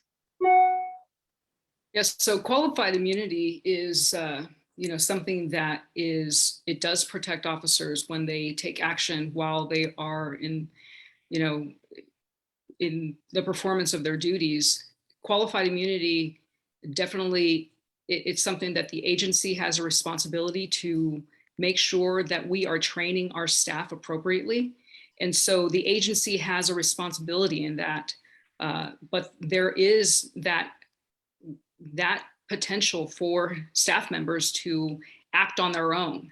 And that's where qualified immunity should not be afforded to them. It's for people who are definitely doing things that they should not be, and they should be held accountable for those actions. So with respect to how we hold our people to account, if any one of our staff members behave unprofessionally or commit egregious acts, I will make sure that they will be held accountable. If you're someone that is going to use your authority to mistreat people, the Alameda County Sheriff's Office is not for you. I am not afraid to impose discipline. Discipline is intended to correct bad behavior. Even small things need to be addressed so that they don't grow into bigger issues. When people are not held accountable on small things, and violations go unchecked, it only sends a message that that activity is condoned. And that is the wrong message to send. We have great people that are doing great things and the right things for the right reasons on a day-to-day, but they are discouraged when they see people who are doing the wrong thing and they continue to get away with bad behavior. So I will make sure that incidents are not swept under the rug, that staff are held accountable for poor behavior. And I'm committed to putting appropriate measures in place to employ members of higher moral character. And I will make sure that when investigations are started, that I am not the decider on whether that investigation moves forward or not. Okay, thank you. And the last question from me, and then we'll move to viewers' questions. And this goes to Mr. Ahern.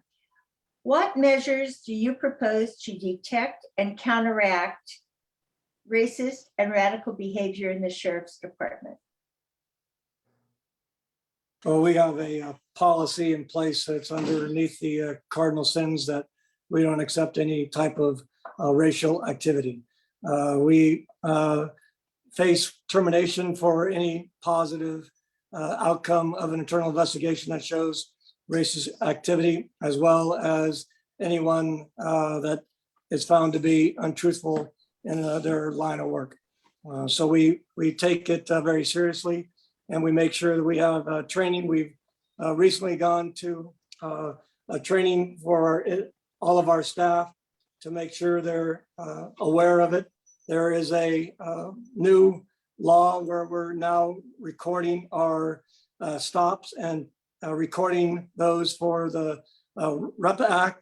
And we've been doing that for about 15 years now, where we show our statistical information regarding to stops and contacts made by our law enforcement personnel. So we have steps in place, we have a policy in place. Racial activity is not accepted and it faces termination. Okay, thank you. Ms. Walker. Color of authority. Under the color of authority, a person is using their uniform in order to make sure they violate the rights of another human being. We know that we have the authority to do that when we make arrests. We don't have the authority to violate people. We have the authority to use the law so that we are following the guidelines that are already set up, so that we have already considered the person's constitutional rights, and we pair that against what the reasonable doubt. After reasonable doubt, there is everything that goes up after that regarding that particular investigation. I am saying to you that the color of authority using that is not against someone to violate them is nothing more than a hate crime. And the person who does it should be held accountable for it, because they know exactly what they're doing, because they've been taught and trained. If our training is insufficient, we need to beef up our training. If our supervision is not up to par, we need to hold those supervisors accountable, because they are vicariously in agreement with the misuse of the authority under the color of authority, which is a hate crime. If our policies and procedures are not up to date, we need to make sure that we straighten that out. And then we need to, again, go back to the community to let the community know what we are doing right now to correct these problems, so that they then are not recipient of poor behavior from our law enforcement personnel. By the way, we have a lot of law enforcement officers who are doing exactly what they should be doing by keeping the streets and the public safe. So I don't want to put them in a group with officers who are using their authority incorrectly. Okay, thank you. And Ms. Sanchez? Can I ask for the question to be repeated? I don't think I caught the full one. Of course. What measures do you propose to detect and counteract racist and radical behavior in the Sheriff's Department? Gotcha. Okay. So number one, constant monitoring as far as, when we have social media that is just being utilized by everyone. Everybody's each other's friend. So the fact that there are posts and we are made aware of it, we need to act on those very quickly and swiftly. There is no room for any racist remarks or ideology to be passed on by our members. It is a cancer, and we need to ensure that once we're made aware of it, that we address it immediately. And the way that you can actually try to, or not try, but there are efforts that are going on right now. And one of those efforts is that there's an organization, the Center for Policing Equity. They partner with law enforcement agencies to gather information from that agency and provide a roadmap for greater transparency and accountability. And it allows for law enforcement to adopt a more just and equitable means of promoting public safety. And so we have to make sure that we are not training people and building a culture where they think that racism or making racial comments or even policing inequitably to our community members is okay. So that is our job as management, to continue 30 to evaluate seconds. what we train, but also to reach out to organizations that are willing to come and work with us and review our practices to see if we are making sure that our policing is racially equitable. Okay, thank you very much. All right, I am going to turn you over to Karen and the questions from the audience right now. I'll see you back for your closing statements. Karen?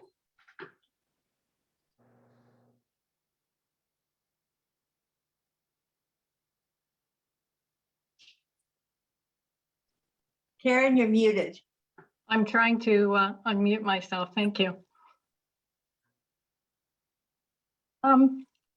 Thank you very much, Helen. And we're going to be asking a few questions from our audience. The first question from our audience will be directed to Ms. Walker. And it is, what are your plans of action for building trust with communities of color? Well, to answer, I have 2 minutes, right? Yes, you have 2 minutes. Oh, okay. The answer to that is simply this. If you want there to be trust in the community, you have to invite them to the table. You have to include them in the process of solving problems that occur. I am not the person who knows what is happening in someone's home. And so therefore the only person who gets a chance to speak on what needs to transpire. I need to listen to them. And all too often, communities of color have been ignored because those people who were making the decisions felt that they knew better. So the point is that I have to treat them with dignity and respect. And that first starts by listening, asking questions, making sure that I'm clear on what it is that they want, what it is that they feel, and what their experiences have been with law enforcement. After I listen to them and we come together and come to terms with some of the issues that we feel are the most important, I can pair that conversation or what came out of it with some of the resources that are available in Alameda County. If the resources in Alameda County are insufficient, then it's my responsibility to look outside. Now I'm thinking out of the box to help pair them with communities or with agencies that have information where we can make sure that they get what they need in order to move forward. This time moving forward, perhaps without law enforcement, because they have gotten the education, they've gotten the 30 information, seconds. and they have what they need in order to move forward. And then I'll tell them my story, what happened to my mother and how I came into law enforcement. And it was because 3 different people in law enforcement said, you are worth it, you are important, and we are here for you. It was their belief in me that helped me to get to this point in my life. And I want people to know that. And I want them to know that it can happen for them. And they don't have to come into law enforcement. They can just go on and do whatever will help them be well adjusted. Thank you. Ms. Sanchez? I think the key to building trust is actually being present. The sheriff should be present in these communities, in all communities. because being accessible is key to having that conversation, right? That dialogue between the community members and what their concerns are. We as law enforcement don't know we don't know all the answers. And sometimes we are able to glean a lot of good information that allows for us to provide a higher level of public safety service to our community members.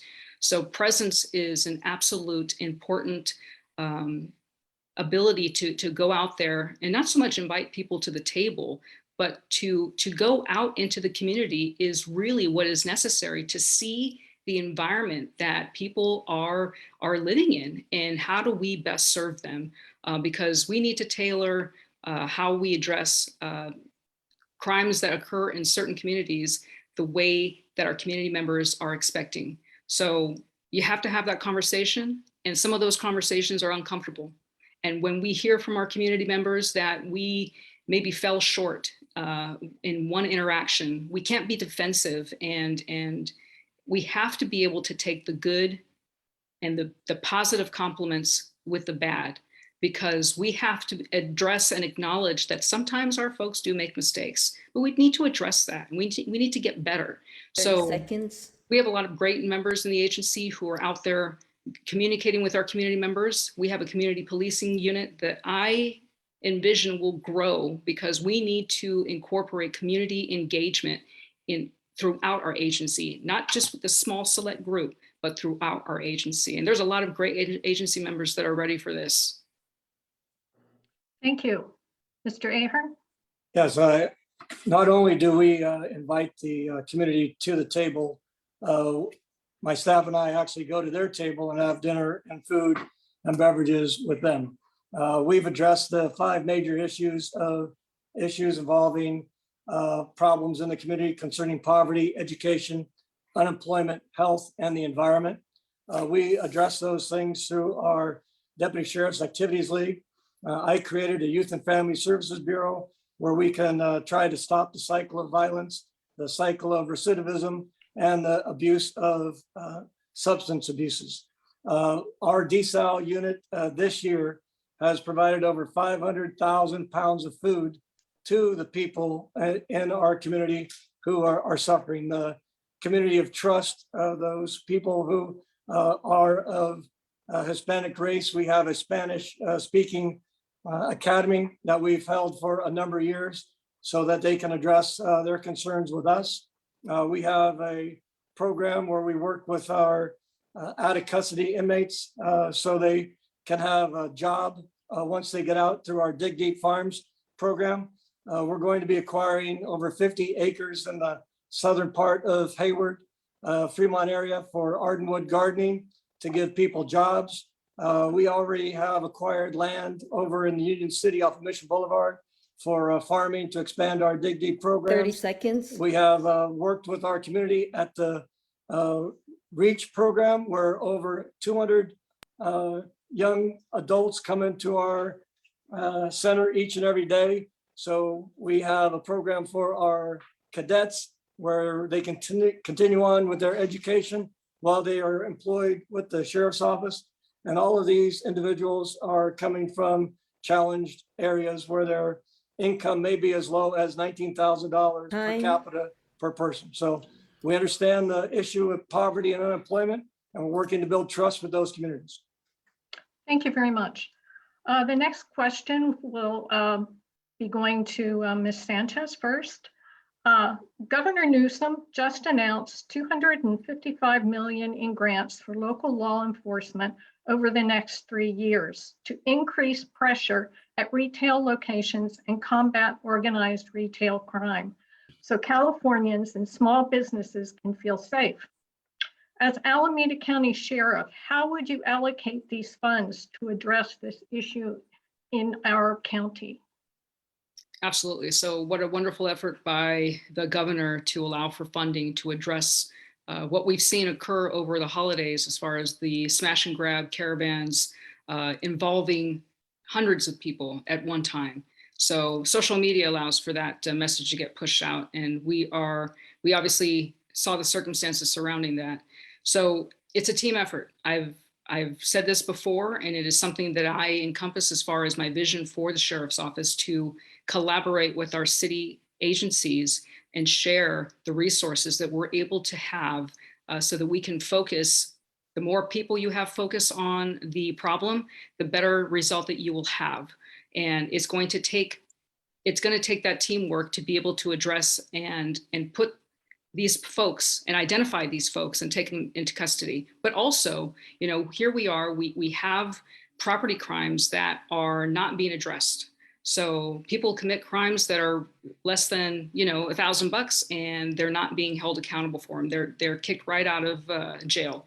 So that it's also an effort that we have to have that conversation with our DA's office and our public defender's office, all of our justice partners, to make sure that people are held accountable and they're not just given the opportunity to get back out into society and reoffend. There's got to be a way to hold them into custody, and while they're in custody, be productive about that. 30 seconds.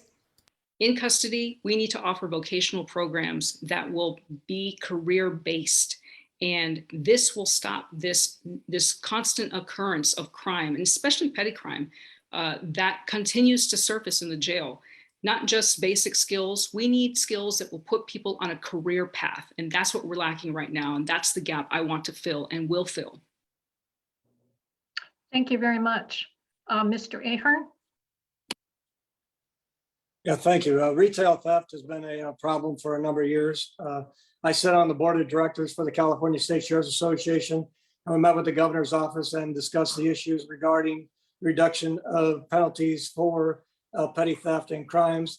We advised the state at that time that any type of action would obviously create a huge increase in the amount of theft in our retail industry.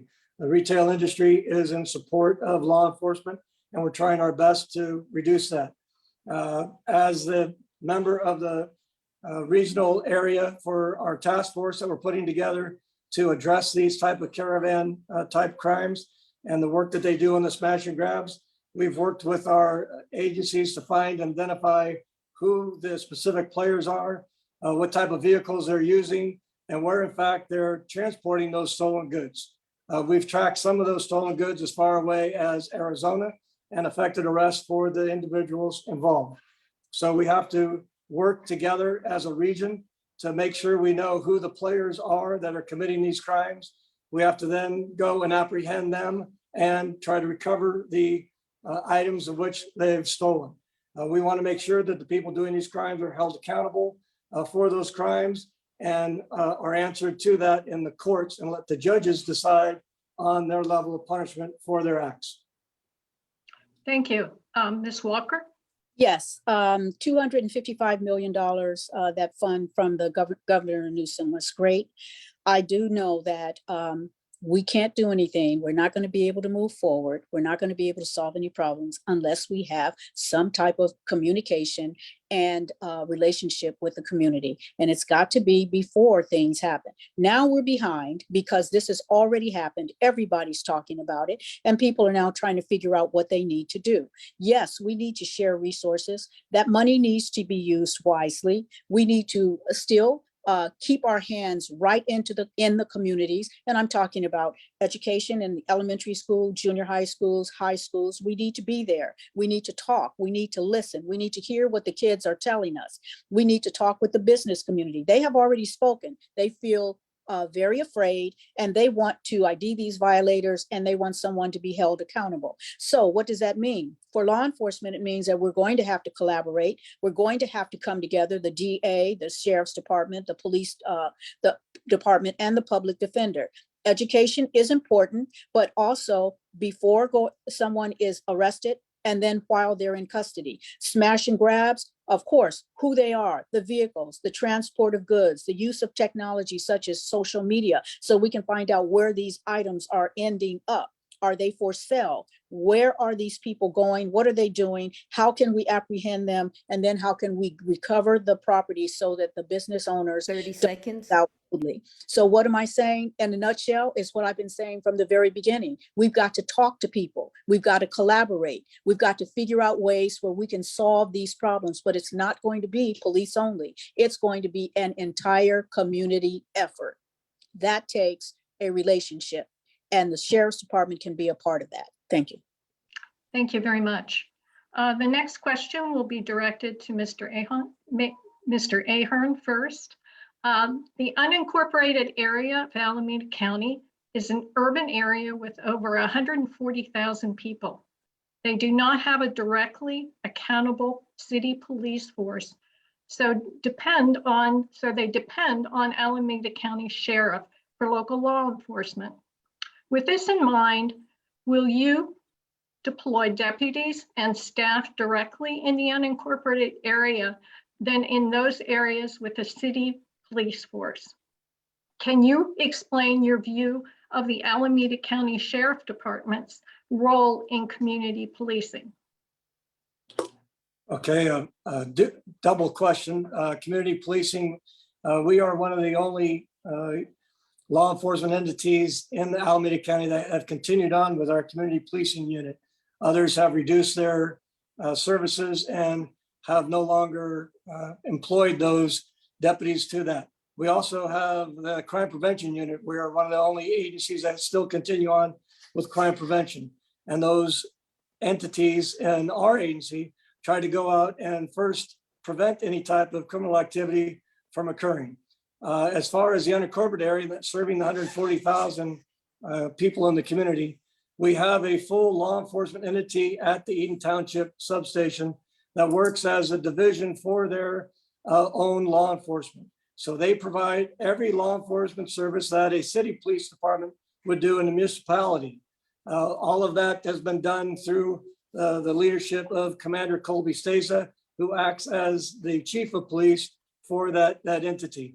The other thing that I've done is I've expanded the Tri-Valley unit in the Livermore area to include traffic enforcement, driving under the influence enforcement, and patrol activities. We've reduced our times to respond to calls for service greatly by doing that.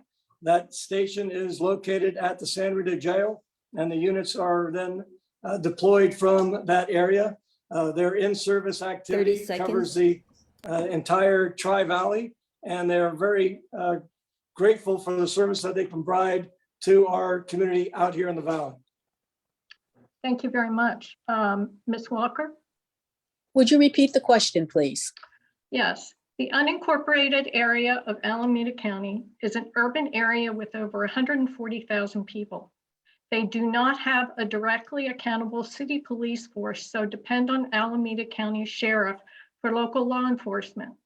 With this in mind, will you deploy deputies and staff differently in the unincorporated area than in those areas with the city police force? Can you explain your view of the Alameda County Sheriff Department role in community policing? Okay, yes, I will go just in the reverse order. Community-oriented policing is how we're going to develop trust with any community we're in, whether it is in an incorporated area or an unincorporated area. That is really the bed and breakfast of law enforcement, because ultimately we serve the public. We are public servants. So they have a right to say to us, we don't like the service that you're providing, or we do. The other thing is, the second point was, is there a difference between what the sheriff's office will do in an unincorporated area versus an incorporated area? The police handle the urban areas. We handle and are the police force for the unincorporated areas. So when deputies are out on patrol, they have to follow rules that are set up, that are constitutional when they come in contact with our community members. Whether the community member has committed a crime or not, there is still a manner in which we should go about doing police work. I am out there. I am doing it every single day. Community-oriented policing is how a little lady like me is able to do my job for 26 years without a partner. I have to know what is going on in my community, and I have to make sure that they understand what my function is and how I am there to keep the public safe. The last one 30 you seconds. was about the sheriff or, local law enforcement. When we put on the uniform, all of us are leaders. I don't have to be the sheriff in order for people to understand that I am there and I am an authority figure. But what I also want them to know is that I am here to serve you. I am here to help. So if it means that today I have to take someone from your family to jail because of something they did, it doesn't mean that I'm going to criminalize all of you. It means that there are resources that are available Time. so I can get you to help yourself and your family. So yes, that's the way I would handle the situation. And community-oriented policing is first and foremost before anything else in law enforcement. Thank you. Thank you very much. Ms. Sanchez? Yeah, so each city does have their own law enforcement agency. How they deploy their staff out on the street, it changes. It's fluid, right? It all depends on what crime is occurring where. And I believe that there are programs out there that allow for agencies to find out where the hotspots are, what type of crimes are occurring in certain areas, and then they deploy resources to those areas as needed. So the sheriff's office does have and should have a relationship with our cities to provide some resources when resources are needed. And for example, if we find, and we had experienced, the city of Oakland experienced a rather, it was a very targeted area where individuals were targeting our Asian community in Chinatown with violent attacks and robberies. And so the sheriff's office should be calling Oakland when these things are occurring to ask how we can help. I know that the CHP ended up assisting the city of Oakland with some added patrols of those areas, and it did seem to assist because sometimes visibility is what you need. Visibility is definitely a crime deterrent. So that's what we should be doing. And with respect to community policing too, we have a great program with respect to DSAL and the Deputy Sheriff's Activities Leagues and our Youth and Family Services Bureau counselors that address youth and provide programs for 30 youth seconds. and mental health programs for youth. But those, and as well as Dig Deep Farms, those are great efforts that are being put on by our agency members. But we also would like to, and I would like to invite our cities to engage in conversations to potentially bring those services into their areas. I know that we have a focus in our law enforcement services are focused on unincorporated areas of Alameda County, but if we could spread the Time. wealth as far as being able to have people stand up their own farms, that would be an achievement. Thank you very much.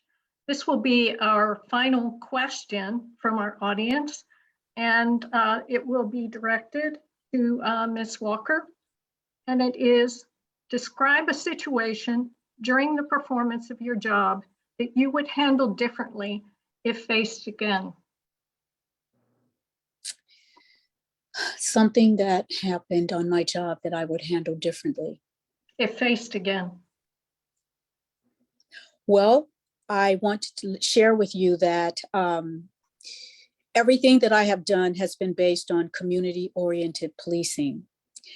And so moving in my career, using that as the backstop of everything that I do has given me an opportunity to have a very, very positive relationship with members of the community. But if there was something that I would do differently, I had an experience about not too long ago where I had the camera, the body worn camera, but I didn't turn it on when I had an interaction with a person who was in the store and who was deemed as someone who was stealing from the store. So I didn't capture all of that information or any of that information actually. So if I had it to do over again, I would have turned on my body worn camera before I entered the store. So that was something that is something that I would do differently if I was faced with that situation again. In terms of everything else that I've done in my career, it has been community-oriented policing has been the strategy that has gotten me through very, very sticky situations that other officers would have had a problem with.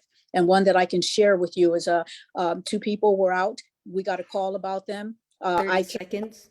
A mentally ill person saw me, and the person decided she didn't want to be handcuffed. That mentally ill person got up, helped me with that individual until 5 other officers got there so we could apprehend her. When I went to tell her thank you, she said, they told me the next officer that came up, they were going to kill them. When I looked at you, I said, they're not going to kill this officer. That's my story. Thank you. Ms. Sanchez? So no specific incident that I would not, or that I would do differently. However, I think throughout my career and as I moved up in my ranks, I should have pushed a little harder when I disagreed with decisions that were being made. And I should have vocalized myself and been more of a thorn, I guess you should say, as I was moving up in ranks. And that's something that I wish I would have done differently, to bring more of a voice to our agency members. And that is something that I definitely will encompass and do moving forward, listening to our agency members and taking their input, and really making sure that decisions that I make are inclusive of them as well as our community members. So that is something that definitely is something I wish I could have gone back and been a little bit more vocal. Thank you. Mr. Ahern? Yeah, so I've been in law enforcement now for going on 42 years. I started in 1980, and I'm very proud of my accomplishments and the things that I've done each and every day, as I wore a badge on my chest and a patch on my arm. And so the one element that I wish I could have been more effective on is demanding more funding for our staff. Back in the years of 2008, 2009, 2010, as Sheriff Alameda County was going through some very huge budget reduction programs. And we worked with the county trying to take our part of the sheriff's office and reduce our budget to fit within the county guidelines. I wish at that time I continued to fight to make sure we had the staffing and the budget that we needed to be effective. And now we see the outcome of the lack of funding that we've had. I professed for over a decade that Alameda County Sheriff's Office has been understaffed and underfunded. We see that understaffing has cost us litigation at San Bernardino Jail. Both the plaintiff's attorneys, our attorneys, and independent staff that have come in and inspected the jail and audited us agreed with me that we are understaffed. We're now taking strides to fund those positions. We're working with the county administrator to do the hiring on a gradual process. 30 seconds. So that process doesn't destroy the funding that is needed in other areas of Alameda County. So we're working hard to make sure we get fully staffed and fully funded within the next few months. Thank you. Thank you. And now I'd like to turn it over to Helen for the closing remarks. Hello, everyone. All right, so Ms. Sanchez, 2 minutes for everyone's closing remarks. Ms. Sanchez?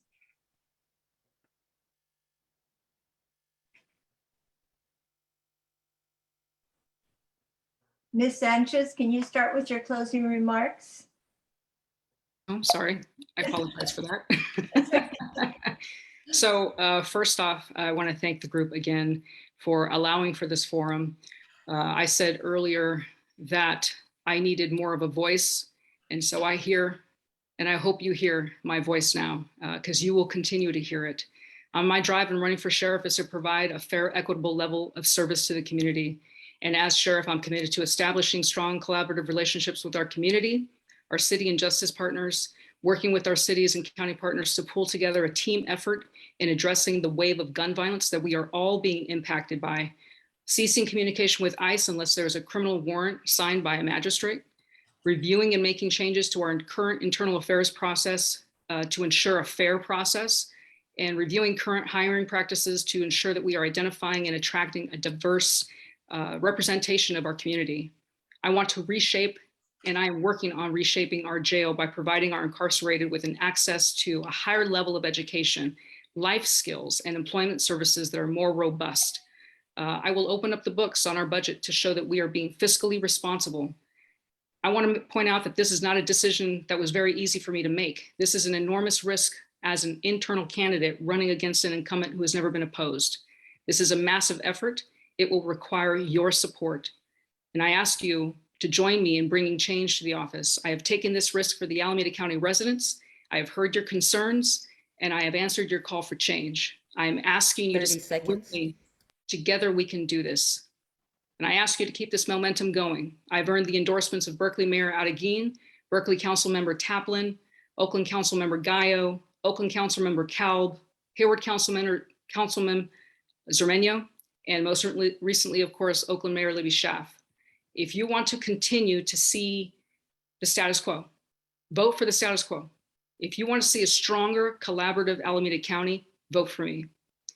And I ask you to check out my website at sanchezforsheriff.com. Thank you. Okay, thank you. And Mr. Ahern. Well, thank you very much. I too want to thank you for the opportunity.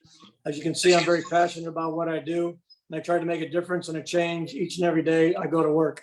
I want to work to change the lives in a positive direction for members of the community, my staff, and those people in our custody. Since 2007, I've preached the guardian principle of law enforcement, and I believe that we as law enforcement are caretakers in our community. I believe that we must be compassionate and understanding in our approach to crime, poverty, mental health, and homelessness, as long as addiction. Under my leadership, we've developed a number of programs and services to allow individuals options for those faced with those difficult times in their lives. However, for public safety and to mitigate criminal activity, I also believe that those who do evil and violent acts in our community need to be held accountable. There is no place for violence or crimes against women, children, and the most vulnerable people in our community. I believe in equality and diversity for criminal justice system, and that's fair for all. I do not only preach this, I practice this, and I've proven track record of success in our most challenged communities. Now is the time to continue on with the proven concepts of prevention, enforcement, programs, and services.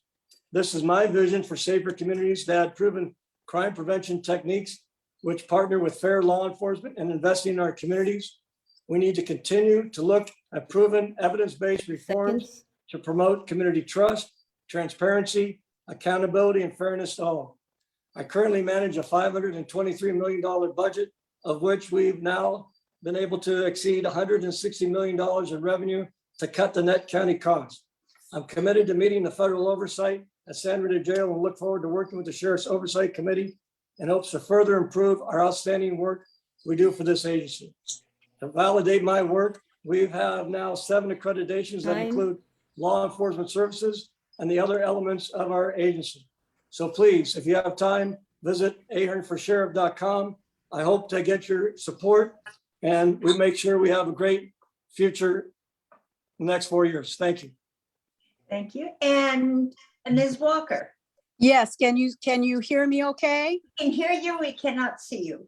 Okay, let me see if I can change this. There Can go. you see me now? Yep. Okay. You're I very- want to thank every organization who partnered with you to do this and to bring all of the candidates to this one point in time where you can listen to what we have to say. I am honored really to be here.